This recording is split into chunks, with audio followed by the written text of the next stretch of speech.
అతిగా మూత్రం రావడం అనేది చాలా మందిలో కనిపించే సమస్య. కానీ దీన్ని నిర్లక్ష్యం చేస్తే ఇతర ఆరోగ్య సమస్యలకు దారితీసే అవకాశముంటుంది. రాత్రి సమయంలో ఎక్కువసార్లు మూత్రానికి వెళ్లాల్సి రావడం నిద్రకు అంతరాయం కలిగిస్తుంది. అసలు అతిమూత్ర విసర్జన సమస్య ఎందుకు వస్తుంది? వైద్యులు ఏమంటున్నారో చూద్దాం. అంటే ప్రతి అరగంటకి గంటకి వెళ్ళిపోతూ ఉంటారు ఫ్రీక్వెంట్గా.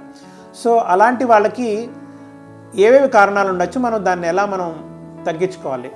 జనరల్గా ఈ అతిమూత్ర వ్యాధి అనేది కొన్నిటికి కారణాలు ఉండవండి, ఇడియోపతిక్ అంటాము. మిగతాది ఏంటంటే మనం తీసుకునే పదార్థాల వల్ల కూడా ఎక్కువ మూత్రం అనేది రావచ్చు. అట్లనే పెద్దవాళ్ళల్లో ఏంటంటే ప్రాస్టేట్ ఎన్లార్జ్మెంట్ అని ఉంటుందండి. అంటే మూత్రం పోసే దారిలో చిన్న కండ ఉంటుంది, దాన్ని ప్రాస్టేట్ అంటాం. అది పెరిగి మూత్రనాళానికి అడ్డంపడి మూత్రం ఫ్రీగా రాక ఒకే క్వాంటిటీని 4-5 వస్తూ ఉంటారు. కొద్దిమందికి డయాబెటిక్స్కి ఏంటంటే బ్లాడర్ కూడా ఇన్వాల్వ్ అయ్యి బ్లాడర్ ఎక్కువసార్లు పంప్ చేయడము, దానివల్ల యూరిన్ ఎక్కువ రావడం జరుగుతుంటుంది. సో కొద్దిమందికి ఏంటంటే టెన్షన్ వల్ల కూడా ఎక్కువ యూరిన్ పోవడం, ఫ్రీక్వెంట్గా ఎవ్రీ అవర్కి అట్లా పోవడం జరుగుతుంటుంది. బీపీ ప్రాబ్లం ఉన్న వాళ్ళకి, అంటే హైపర్ టెన్షన్ ఉన్న వాళ్ళందరికీ కూడా కొన్ని మందుల వల్ల యూరిన్ ప్రొడక్షన్ ఎక్కువ అయ్యి దానివల్ల ఎక్కువసార్లు పోతుంటారు. అతిమూత్ర విసర్జనకు మనం తినే ఆహారం కారణమవుతుంది. మనం తీసుకునే ఆహారం లేదా పండ్లు, పానీయాలు కూడా మూత్ర విసర్జనపై ప్రభావం చూపుతాయి. ఎక్కువగా నీరు తాగడం, టీ లేదా కాఫీ ఎక్కువగా తీసుకోవడం వల్ల ఈ సమస్య పెరిగిపోతుంది.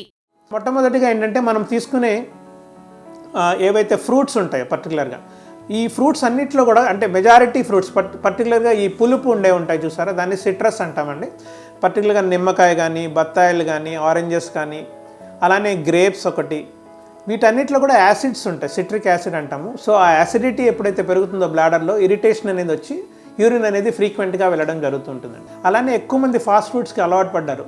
దానిలో పర్టికులర్గా చీజ్ ఉంటుంది చూసారా, దాన్ని ఎక్కువ తిన్నప్పుడు, లేదా పుల్లగా ఉంటాయి క్రీమ్స్, అవి కూడా ఎక్కువ తీసుకున్నప్పుడు వాటిలో కూడా ఆ పదార్థాలు అనేవి ఏవైతే ఉంటాయో ఆమ్లాలు, అవి మన బ్లాడర్ ద్వారా వెళ్ళి బ్లాడర్ని బాగా ఇరిటేట్ చేస్తాయండి. దానివల్ల ఫ్రీక్వెంట్గా యూరిన్ వచ్చినట్టు ఉంటుంది, నెంబర్ ఆఫ్ టైమ్స్ వెళ్తుంటాం, యూరిన్లో అప్పుడప్పుడు మంట, నొప్పి కూడా రావచ్చు. ఇది కాకుండా చాలామందికి ఈ మన లైఫ్ స్టైల్ చేంజెస్లో ఎక్కువగా ఆల్కహాల్ తీసుకుంటూ ఉంటారు. సో ఈ ఆల్కహాల్లో వైన్ కానీ అట్లాంటివి తీసుకున్నప్పుడు యూరిన్ ప్రొడక్షన్ అనేది పెరిగి యూరిన్ ఇరిటేషన్ ఎక్కువ అయ్యి దానివల్ల కూడా అతిమూత్రం రావడం జరుగుతుంటుంది.